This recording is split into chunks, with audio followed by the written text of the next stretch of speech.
Welcome, everybody. I'm Greg Odland, CEO and co-founder of Playback Health. I'm joined today by my co-founder and friend, David Langer, neurosurgeon at Lenox Hill Hospital, and also the clinical lead for digital transformation at Northwell Health. For those that don't know, Northwell Health is the largest health system in New York, 21 hospitals, 900 outpatient facilities. Biggest private employer of New York, up to 70 or 80,000 employees. It's very, very large. I'd like to begin with a question. Of the people here, how many consider themselves health system administration? Okay. How about clinical, patient-facing? Okay. And health IT or technology? Okay, great. How many people here have seen the Netflix show Lenox Hill Hospital? Or Emergency NYC? Okay, so for those of you who might recognize David, it actually has, I don't know if you've looked at this, but it has a 100 rating on Rotten Tomatoes. Wasn't because of me. Okay. It's worth saying. Anyways, you get a sense of what it's like to be a neurosurgeon in New York City. It's a terrific show. So David, we wanted to do this as kind of a QA for someone who's very advanced in technology and also at the top of the game in their medical profession. So David, you've had a long and distinguished career as a neurosurgeon, an entrepreneur, a tech founder, and of course, a Netflix star. Can you talk about your expertise and why technology has been important to you and your practice? Yeah, I started thinking about this stuff when my kids were growing up. The kind of the apocryphal story is that I raised a bunch of kids in Manhattan with all bells and whistles of private school in Manhattan, and came home one day and was frustrated typically about the hospital and saw they were using sort of off-the-shelf consumer tools like FaceTime and chat, screen sharing with their friends, do their homework, and I had none of that in my office, which would have been a far better use of it, frankly. And so I, somewhat crazily, I'm a huge Mac guy. I hired a consultant to help me install Apple computers in my office, and the first use case was patients would come to me with their brain tumor or their aneurysm with their CD from GE, and I would plug it into my Apple and use QuickTime. I'd screen record and make the movie, burn a CD, and give it back to them. So instead of going home with just their MRI, which they couldn't understand, they'd go home with a movie that had a description of what the actual MRI showed. So if their family asked them what the doctor said, they just play the CD. That was the original idea. That was in 2008. And I think we were just too early. There was no cloud then. There was no real mobile then. We had mobile devices. We didn't have the mobile device we have now. But we kept pushing. I was recruited by North Shore IJ, now Northwell, in 2010. Brought the idea with me, brought this guy that I hired with me, and they hired him. And I felt that technology, the future was imminent, but it's still, I think AI has really flipped this, this kind of unstructured content for patients. It's still difficult. Patients aren't expecting it. It's hard to sign people up, but I do think AI has really lit a fuse under this technology problem. And there's no question that we've all heard these, graveyard stories of companies like Apple and Berkshire Hathaway, Amazon, Microsoft for that matter, trying to get in this kind of patient care space.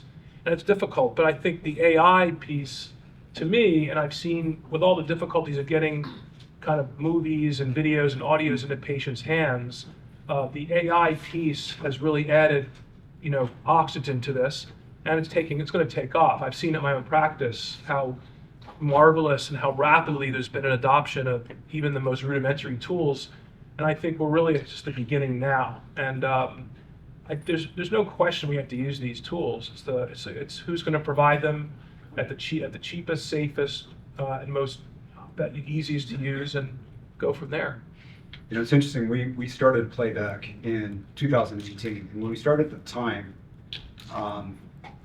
healthcare was really moving off of servers into the cloud. When you think about how long it took for healthcare to get to where everybody else was. So I remember my first discussions with the head of the CIO at Northwell. His biggest problem was protecting the servers on site, which is amazing when you think about how quickly we've come. So since then, we've gone to cloud, we've gone to 85, 90% usage of mobile technologies. A lot of things that make for a perfect environment for where we are today. Can you speak to our current moment and what's driving technology change in healthcare? And then from a clinical perspective, what are some of the biggest barriers to AI implementation and how are you addressing them? Yeah, I always use this story. When you look at the biggest healthcare company you've never heard of actually is Microsoft. Now we've heard of them now, but if you asked, the average healthcare executive just a few years ago what the biggest, they're thinking Siemens or GE but Microsoft's an enormous healthcare company. I'm not on the take for Microsoft at all here. But the reason is because they had Outlook, email, and every enterprise uses these tools. So from an administrator's perspective, you're comfortable with the Microsoft brand. The challenge is actually these young startup companies there's no comfort with a small company, and there's fear. A lot of people, if you're really risk-taking and entrepreneur, you probably didn't go into healthcare administration way back when. Now it's changing, but the leaders aren't entrepreneurial. They're not necessarily innovative and risk-taking. That's just not where healthcare was. It is now. And so the biggest challenge, I think, is overcoming some of these obstacles.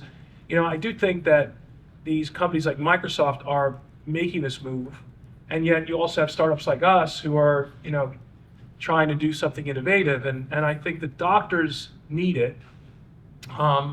Doctors themselves are not all innovative either. They're not always all risk-taking. They're fearful. They're fearful of med mal, they're fearful of their workflow, they're fearful of their money. They're not used to paying for it. The problem is, the hospital's always paid for the back end stuff, security, password protection, email, your billing, all the old healthcare IT stuff. But as you move into this forward-facing clinical ops, Microsoft Teams is a perfect example.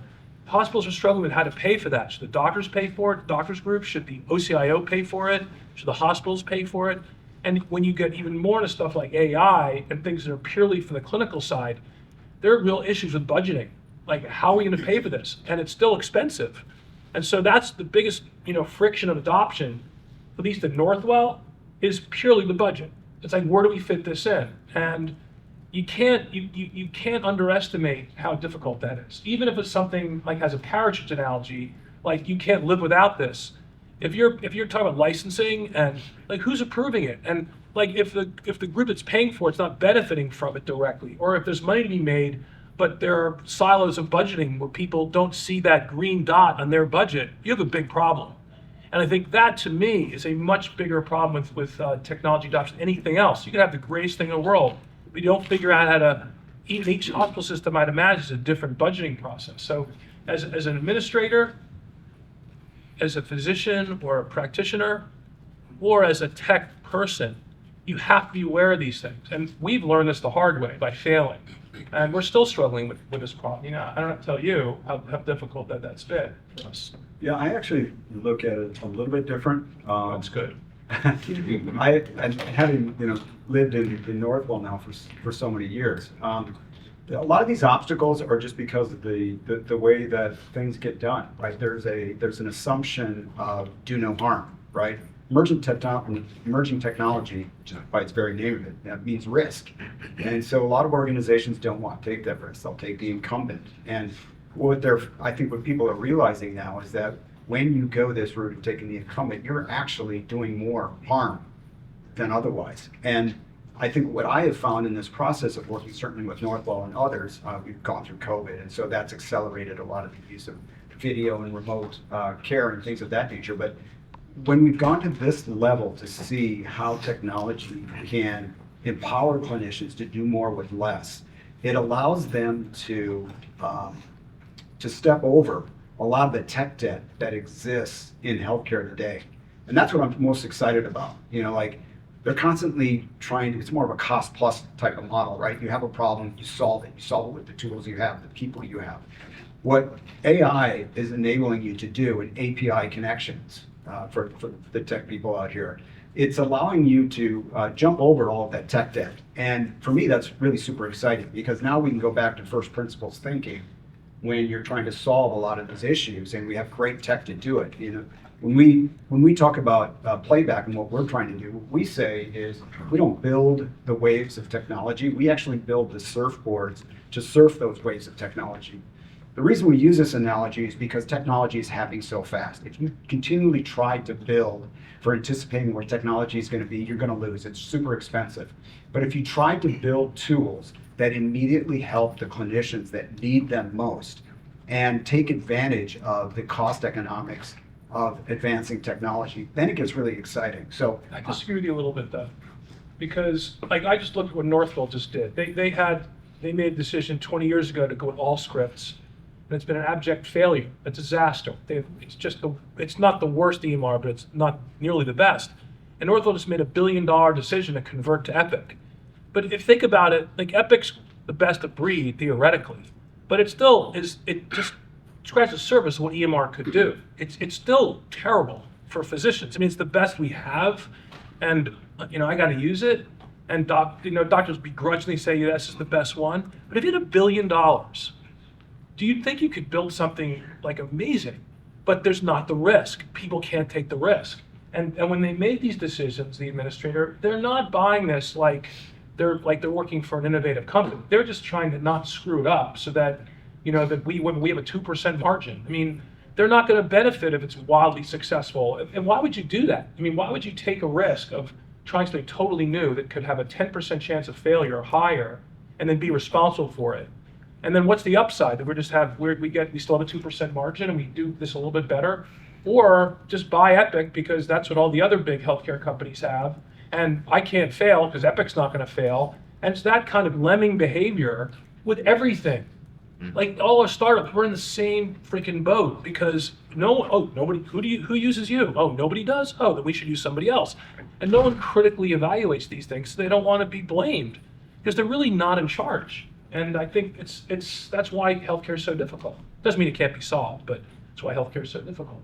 I totally agree. Do you think, since you brought it up, not me, do you think, so Northwell is having this very public, big, expensive transition to Epic.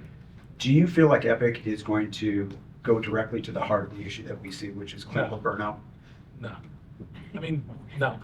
I mean, Epic has no incentive to do that. Now, they'll pay lip service to it, and their leadership's quite good. I think they have the right intent, but they got a business to maintain. And I don't blame them, would you? I mean, they're one of the most successful companies ever. The story's incredible. They're not going to shoot themselves in the face just to do good. So nobody would do that. But the problem is that it's very difficult to see how we move to what we're capable of without them. And there's still a big down market that doesn't buy Epic though. And so what's likely to happen, I think, is that you'll have the heavy hitters of the world, all the universities and the people with money who are bought into Epic, but the innovation, this happened in medicine. When you look at things like laparoscopic surgery, where do you think laparoscopic surgery came from? I can tell you. What's that? I can tell you because I was at the start of laparoscopic surgery. Right, so where'd it come from? And it just came from the GYN originally, but the question was that take off for police to take them. There's never been a study, comparative study for laparoscopic surgery. No. But it started in the small hospitals. It didn't start in universities because the universities were never doing it. Right. So I think innovation's been slow in the IT space and healthcare for a long time. It's going to change, and the innovation I think is going to come from down market hospitals with smart people with less money that want to compete and say we're going to do something different, and they are. But Epic, it's not going to come. But Epic's going to be stressed by this and. The trouble is, once you buy Epic, you're never going to buy anything else. I mean, you're stuck. And so I think that's where it's going. Just like laparoscopic surgery is going to come from like small hospitals, small groups. They're not an Epic. They have some really smart people, and they do something really innovative, and they crush it. And it just that's where I think it's going to come from. Just like that. So let's talk about the last question. Just put it in AI. If anybody has any questions, love to hear. And it's always Dave's already changed the tempo of this, so I appreciate that. That's why I'm here, right? Exactly. So with AI, the way that we're using it today in your practice is to capture patient conversations, explaining their care, explaining their diagnosis, with a nurse in a room, and maybe have a scribe in the room. And you're seeing all of this influx now of this technology that really changes the way that you interact with your patients, the way that you type in information. Like, How has AI, and specifically your use of our technology, helped you in your practice? Well, first of all, generational AI, LLM, and this whole note thing is amazing.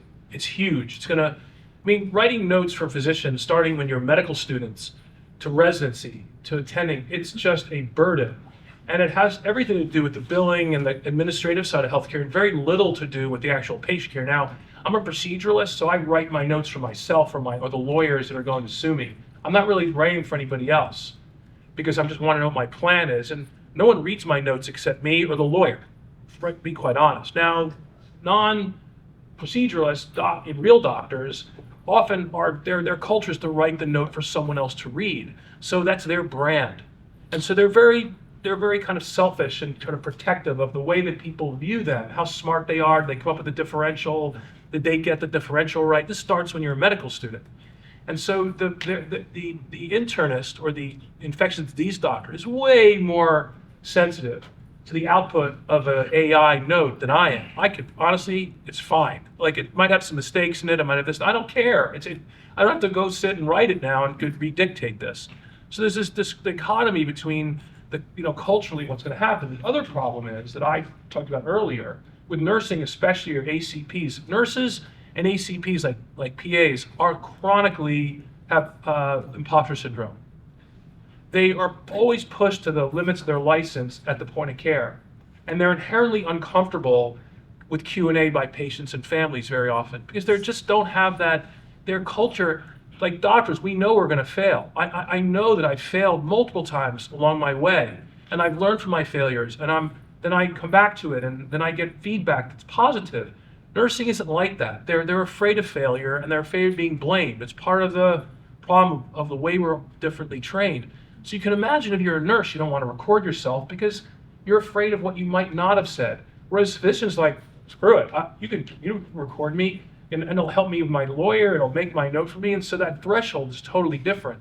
And so some of the difficulties in these different subgroups, this AI piece and certainly the generational AI and recordings, it has to do with the cultural environment that we're operating in. And it does create problems, not just for the companies who make the products, but for the hospitals and and scaling the stuff among the enterprise. But I think this is all solvable with time. I think the younger generation is going to be more used to it. It's just a matter of leadership change, and I'm very excited. I mean, what's about to happen is extraordinary, and I wish I was 20 years younger. I probably enjoy it a lot more. So.